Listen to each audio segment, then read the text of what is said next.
TV पर आ गए।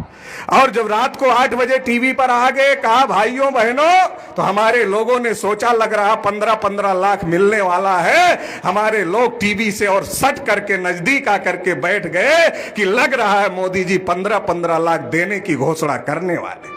लेकिन मोदी जी ने घोषणा किया, भाइयों बहनों, आज से 500 और 1000 के नोट बंद किए जाते।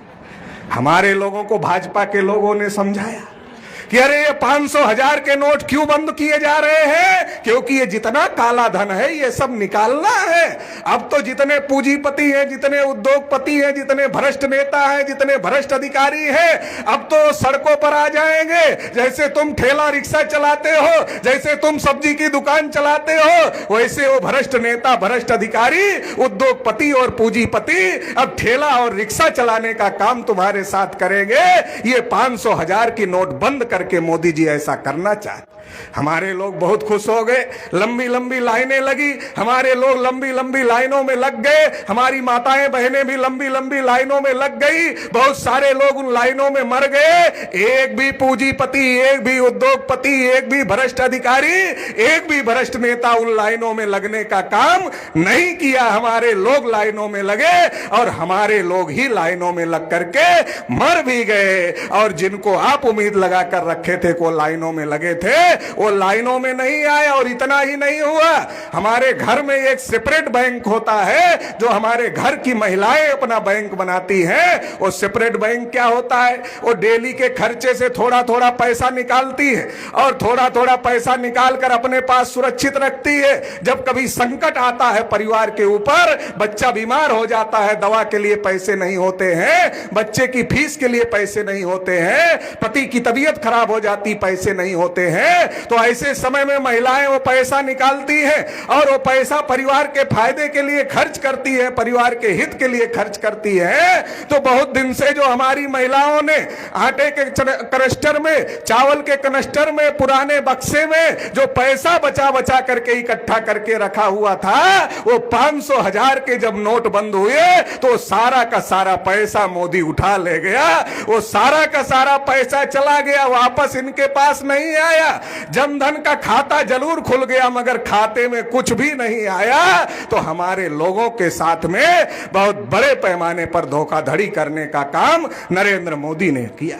इतना ही नहीं साथियों, 2014 के चुनाव में जब मोदी जी प्रचार कर रहे थे तो मोदी जी कह रहे थे हम पिछड़ी जाति के हैं, हम नीच जाति के हैं, इसलिए लोग हमारा अपमान करते हैं, हम चाय बेचने वाले हैं। हमारे लोगों ने सोचा अरे यार मोदी जी पिछड़ी जाति के हैं, हम भी पिछड़ी जाति के, मोदी जी भी पिछड़ी जाति के अपने आदमी है। फिर मोदी जी ने कहा हम चाय बेचने वाले हैं, तो हमारे लोगों ने सोचा अरे यार हम भी गरीब हैं और मोदी जी चाय बेचते हैं तो मोदी जी भी गरीब है, एक गरीब आदमी प्रधानमंत्री बन जाए तो बहुत अच्छा हो जाएगा। फिर मोदी जी ने कहा मैं नीच जाति का हूं इसलिए हमारा अपमान किया जाता है। हमारे लोगों ने सोचा कि पंडित जी लोगों ने हमको भी नीच घोषित किया है, हमारा भी समाज में अपमान होता है और मोदी जी का भी अपमान होता है। इसका मतलब पक्का हो गया कि मोदी जी अपने ही आदमी है। अगर मोदी जी को देश का प्रधानमंत्री बना दे तो हमारी समस्याओं का समाधान हो जाए।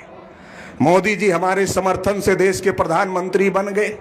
314 पिछड़े वर्ग के बच्चे आईएएस की परीक्षा पास कर लिए और क्रीमी लेयर के नाम पर उनकी नियुक्ति को रोकने का काम कर दिया। मोदी जी से हम उम्मीद कर रहे थे कि मोदी जी बनेंगे हमारा कल्याण हो जाएगा, मगर मोदी जी बने तो 314 ओबीसी के बच्चों को आईएएस बनने से रोक दिया।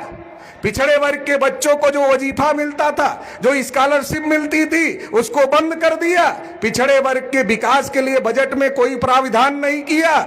मोदी जी कहते थे सबका साथ सबका विकास, सबका साथ सबका विकास। हमारे लोग खुश हो गए, अरे भाई सब साथ दो, सबका विकास करेगा, महात्मा आदमी आया है। वैसे अभी तक धरती पर ऐसा कोई आदमी पैदा नहीं हुआ जो सबका साथ ले सकता है और सबका विकास कर सकता है। ऐसा कोई आदमी अभी तक धरती पर पैदा नहीं हुआ, क्योंकि सबका साथ सबका विकास का मतलब होता है चोर का भी विकास और जिसके घर में चोरी हुई उसका भी विकास।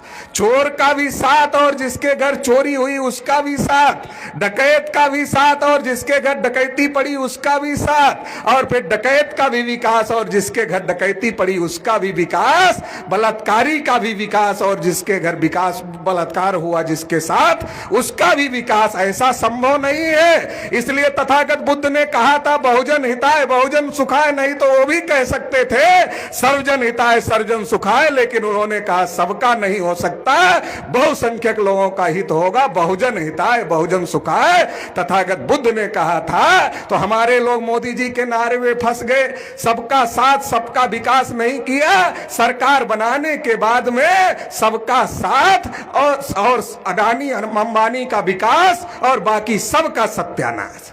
आप रेलवे उठाकर देख लो, बीएसएनएल उठाकर देख लो, टेलीफोन उठाकर देख लो, इंडियन ऑयल देख लो, भारत पेट्रोलियम देख लो, सारी चीजें बेची जा रही। बाबा साहब अंबेडकर ने संविधान में आरक्षण का अधिकार दिया, मोदी बेच रहे हैं। अधिकार कहां से मिलेगा जब सरकारी बचेगा ही नहीं, तो आरक्षण जीरो कागज पे रहेगा और प्रैक्टिकल में जीरो हो जाएगा। इतना बड़ा षड्यंत्र हमारे साथ में हो रहा है। मोदी जी ने जानवरों की गिनती किया मगर ओबीसी की गिनती नहीं किया, और जब यह मामला सुप्रीम कोर्ट में गया तो सुप्रीम कोर्ट में हलफनामा दे दिया आरएसएस के कहने पर कि हम ओबीसी की गिनती नहीं कर सकते। एक प्रधानमंत्री देवगौड़ा जी भी थे जिन्होंने ओबीसी की गिनती करने का फैसला किया था, इसलिए कांग्रेसियों ने उनसे समर्थन वापस ले लिया था और उनकी सरकार गिर गई थी।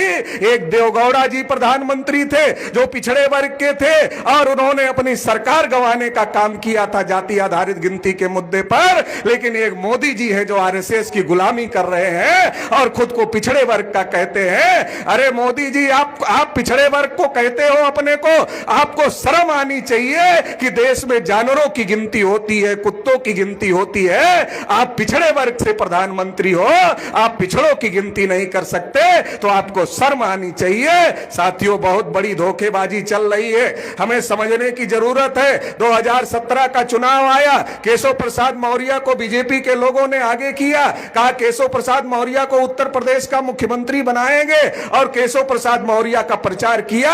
और हमारे लोगों ने सोचा कि अरे मोदी जी को प्रधानमंत्री बना लिया, केशव मौर्य को उत्तर प्रदेश का मुख्यमंत्री बना लेते हैं, वहां भी पिछड़ा हो गया, यहां भी पिछड़ा हो जाएगा। हमारे लोगों ने बीजेपी को समर्थन दिया और जब बीजेपी को बहुमत मिल गया तो केशव प्रसाद मौर्य को मुख्यमंत्री नहीं बनाया, बल्कि केशव मौर्य को उप बनाकर चुप कर दिया और योगी आदित्यनाथ को उत्तर प्रदेश का मुख्यमंत्री बना दिया। और योगी आदित्यनाथ उत्तर प्रदेश के मुख्यमंत्री हो गए तो क्या हो गया? सबसे ज्यादा कुटाई और पिटाई अगर किसी की हुई तो पिछड़े वर्ग के लोगों की कुटाई पिटाई हुई। पिछड़े वर्ग से कौन सी जाति बिरादरी की हत्याएं नहीं हुई? कौन से लोगों को फर्जी इनकाउंटर का शिकार नहीं बनाया गया? किनके घरों को नहीं गिराया गया? किनकी जमीनों को कब्जा नहीं किया गया? किनके अधिकारियों कर्मचारियों का उत्पीड़न नहीं किया गया? सबसे ज्यादा अन्याय अत्याचार अगर किसी के साथ हुआ तो जिन्होंने बीजेपी की सरकार बनाई थी उन्हीं लोगों के ऊपर अन्याय और अत्याचार हुआ। और इतना ही नहीं, हमारे लोगों को यह भी बताया था बीजेपी आरएसएस के लोगों ने, एक एक मौर्य के घर में बैठकर, एक एक कुर्मी के घर में बैठकर, एक एक पाल के घर में बैठकर, एक एक सोनी के घर में बैठकर, एक एक निषाद केवट बिंद के घर में बैठकर यह बताया था कि अरे अखिलेश यादव की सरकार आती है तो सारी की सारी नौकरियां यादवों को मिल जाती है, और अगर मायावती की सरकार आती है तो सारी की सारी नौकरियां चमारों को मिल जाती है। अरे हमारी सरकार बनाओ, हमें तो ना यादव को देना है नौकरी, ना जाटों को देना है नौकरी, हम तो सारी की सारी नौकरियां आप लोगों को ही देने वाले हैं। हमारे लोगों ने सोचा बड़ा अच्छा मौका है, अगर बीजेपी की सरकार बना देते हैं तो ये सारी नौकरियां हमारे बच्चों को मिलेगी। सरकार तो बन गई, नौकरियां मिली क्या? अरे नौकरियां नहीं मिली। गोरखपुर यूनिवर्सिटी का मामला उठाकर देख लो, एक ही ठाकुर जाति के लोगों का कब्जा हो गया। बादा यूनिवर्सिटी में नियुक्ति का मामला देख लो, एक ही जाति का कब्जा हो गया। एपीआई नियुक्त किए गए, उसका मामला देख लो, एक ही जाति का कब्जा हो गया। और इतना ही नहीं, जो 69,000 शिक्षक भर्ती हुई उसमें महा घोटाला हो गया और ओबीसी के हिस्से पर मिश्रा जी चले गए, ओबीसी के हिस्से पर दुबे जी नौकरी कर लिए, ओबीसी के हिस्से पर चतुर्वेदी जी नौकरी कर लिए, ओबीसी के हिस्से पर दूसरे लोग नौकरी कर लिए और ओबीसी को अपने हिस्से की नौकरियां नहीं मिली। जब राष्ट्रीय पिछड़ा वर्ग आयोग ने इसकी जांच किया तो कहा महाआरक्षण घोटाला हुआ है। मोदी जी ने जब राष्ट्रीय पिछड़ा वर्ग आयोग बनाया था तो बड़ा डंका पीटा था कि हमने राष्ट्रीय पिछड़ा वर्ग आयोग बनाया, राष्ट्रीय पिछड़ा वर्ग आयोग बनाया, पिछड़ों को बहुत बड़ा अधिकार दे दिया। राष्ट्रीय पिछड़ा वर्ग आयोग बना करके जिस राष्ट्रीय पिछड़ा वर्ग आयोग को मोदी जी ने बनाया, आज उसी राष्ट्रीय पिछड़ा वर्ग की आयोग